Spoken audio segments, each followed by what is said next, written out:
Halo teman-teman semua, balik lagi ke blog ini. Kali ini saya mau nge-review sebuah iPhone keluaran September tahun 2019 yang mana bisa dibilang sudah berusia 3 tahun semenjak pertama kali keluar.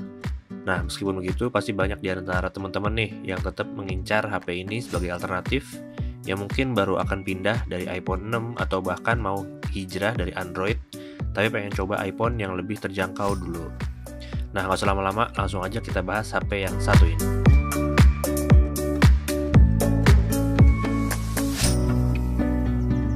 Di sini mungkin saya nggak akan bahas secara detail ya mengenai spesifikasi, lebih ke pengalaman saya dalam menggunakan iPhone 11 selama ini. Nah, jadi varian yang saya gunain di sini adalah iPhone 11 warna putih dengan storage 128 GB. Kalau teman-teman lagi nyari HP ini, sekarang sih mungkin udah nggak ada ya barunya di toko kayak iBox atau di Gmap. Adanya di toko online mungkin dengan kisaran harga sekitar 7 jutaan. Sedangkan untuk bekasnya itu berkisar dari 5 sampai 6 juta. Padahal dulu pas masih anget-anget, HP ini paling murah di harga sekitar 13-14 juta untuk varian yang paling rendah 128 GB. Nah, dari segi performa, mungkin teman-teman akan bertanya, apakah performanya di tahun 2022 ini masih aman? Gimana untuk tahun-tahun selanjutnya? Nah, di sini saya akan bilang bahwa performanya masih sangat baik. Sangat-sangat baik untuk kebutuhan saya yang hanya membuka email, chatting, sosmed, ataupun edit foto dan video. Untuk Instagram bisa dibilang masih sangat layak. Kalau ditanya apakah pernah nge-lag selama saya pakai, belum pernah ada nge-lag.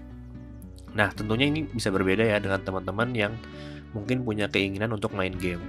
Kalau game seperti Mobile Legends, saya bisa bilang bahwa game Mobile Legends di HP ini masih sangat enak, masih sangat lancar jaya. Jauh lebih enak ketimbang saya main di HP saya dulu, yaitu Samsung S10 Plus. Touch-nya juga bisa dibilang di HP ini, di iPhone 11 ini cukup responsif. Nah, cuman kalau teman-teman main gamenya seperti game Genshin Impact, mungkin saya bisa bilang HP ini kurang bisa direkomendasikan karena beberapa kali ada frame drop. Bahkan untuk iPad saya saja yang notabene prosesornya setara dengan iPhone 12, itu masih sering kali ada frame drop. Oke, lanjut. Untuk storage-nya, apakah storage 128 GB cukup? Itu adalah pertanyaan yang bisa dibilang sangat subjektif, karena setiap orang bisa berbeda-beda tergantung dengan penggunaan datanya. Saya pribadi termasuk orang yang cukup sering motret dan mengambil video, karena pekerjaan saya nih mengharuskan saya untuk keluar ke lapangan dalam rangka survei. Nah, tapi biasanya hasil foto dan video survei saya tersebut tidak terlalu lama saya simpan di HP saya. Biasanya saya pindahkan ke drive milik kantor. Nah, pertanyaannya balik lagi, seperti apa penggunaan dari teman-teman? Sebagai gambaran, ini ada beberapa aplikasi yang ada di HP saya. Contohnya seperti WhatsApp, itu bisa sampai 5 GB, Mobile Legends itu bisa 1 GB, Instagram 1 GB, YouTube 500 MB, dan lain-lain. Bisa dibilang ini adalah aplikasi yang sangat basic ya, yang teman-teman mungkin biasanya punya gitu. Nah, apakah file-file tersebut ukurannya besar? Sebenarnya nggak terlalu besar, tapi kalau banyak tentu juga akan menghabiskan storage. Jadi buat teman-teman yang doyan main game, biasanya game-game tersebut juga size-nya besar ya. Kebetulan game saya lebih banyak di iPad ketimbang di HP. Secara umum dengan kebutuhan saya untuk sosial media, chatting, dan game ringan, storage 128 GB bisa dibilang masih sisa sekitar 25 GB. Tinggal dibagi aja tuh kebutuhannya untuk foto ataupun video. Nah, sebagai gambaran, Apple juga menyediakan dua format dalam membuat foto dan video, yakni High Efficiency dan Most Compatible. Kalau teman-teman pakai High Efficiency, teman-teman bisa menghemat storage ketimbang Most Compatible. Cuman kekurangannya adalah filenya jadi nggak bisa langsung dipindahin ke komputer atau ke device non-Apple, karena seringnya nggak kebaca di komputer, karena komputer tersebut tidak memiliki kodek yang dibutuhkan. Jadi harus di-convert terlebih dahulu. Solusi lain kalau misalnya teman-teman mau tetap pakai 128 GB, padahal foto dan videonya banyak, teman-teman bisa memanfaatkan iCloud yang harganya itu sekitar 15.000 untuk size terendahnya yaitu 50 GB. Cuma nih sebagai catatan aja nih buat teman-teman, kalau teman-teman pakai yang size 50 GB seharga 15.000, teman-teman nggak akan mendapatkan murni atau pure 50 GB karena data 50 GB tersebut ternyata akan dipakai untuk backup dari HP kita, dan ternyata sisa yang bisa kita pakai hanya sekitar 10-20 GB saja. Oke, next, salah satu yang harus dikagumi dari iPhone 11 ini menurut saya adalah daya tahan baterainya yang cukup keren.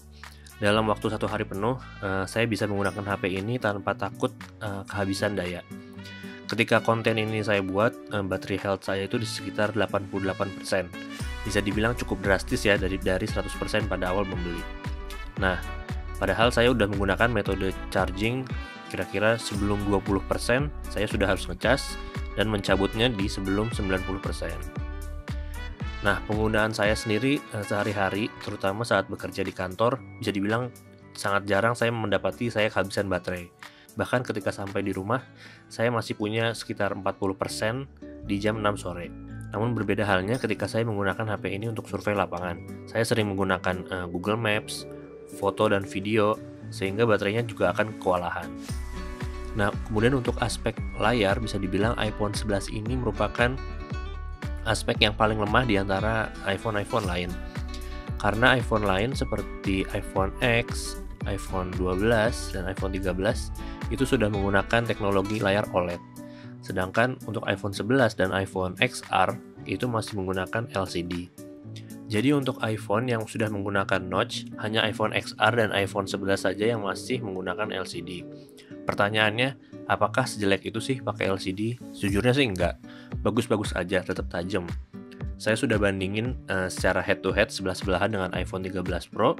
Kalau nggak kita lihat secara melotot, itu sebenarnya bedanya nggak terlalu kelihatan. Yang paling kentara itu adalah ketika di scroll, tentu iPhone 13 Pro sudah menggunakan ProMotion, sehingga ketika kita scroll hasilnya juga akan lebih mulus.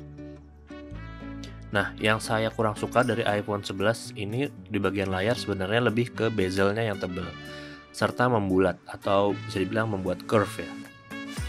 Karena kita akan jadi sulit untuk mencari tempered glass yang cocok, karena jarang ada tempered glass yang bisa mengcover layarnya secara menyeluruh, berbeda dengan layar yang datar.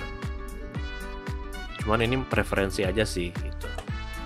Kemudian untuk hand gripnya, selama saya pakai iPhone 11 ini hampir selalu saya pakaikan casing, kecuali kalau berada di rumah, terutama di kasur. Saya suka membuka casingnya dan mengagumi kualitas kaca dan aluminium yang mantep dari HP ini.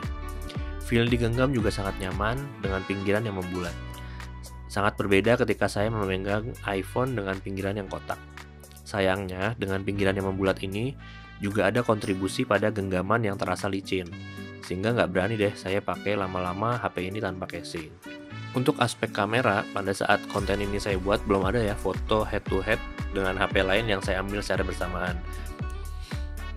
Yang mungkin saya kurang suka dari iPhone 11 inilah di kamera ultra wide yang kualitasnya bisa dibilang agak kurang ketimbang kamera utamanya.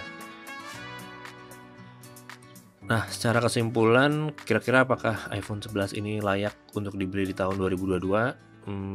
Buat teman-teman yang mau pindah dari iPhone 6 ataupun 7, menurut saya sangat layak untuk pindah ke iPhone 11. Terutama untuk teman-teman yang budgetnya terbatas, karena dengan harga yang lebih tinggi sedikit, teman-teman lebih baik ambil iPhone 11 ini ketimbang iPhone XR yang mirip tapi hanya punya satu kamera.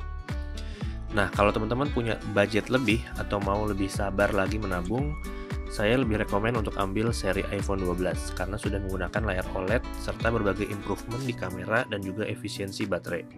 Tapi saya nggak begitu rekomen kalau teman-teman ngambil yang versi iPhone 12 mini karena baterainya cepat habis. Mungkin segitu aja dulu review dari saya. Kalau misalnya ada yang mau ditanyain bisa langsung tulis komen di bawah. Sekian, saya pamit.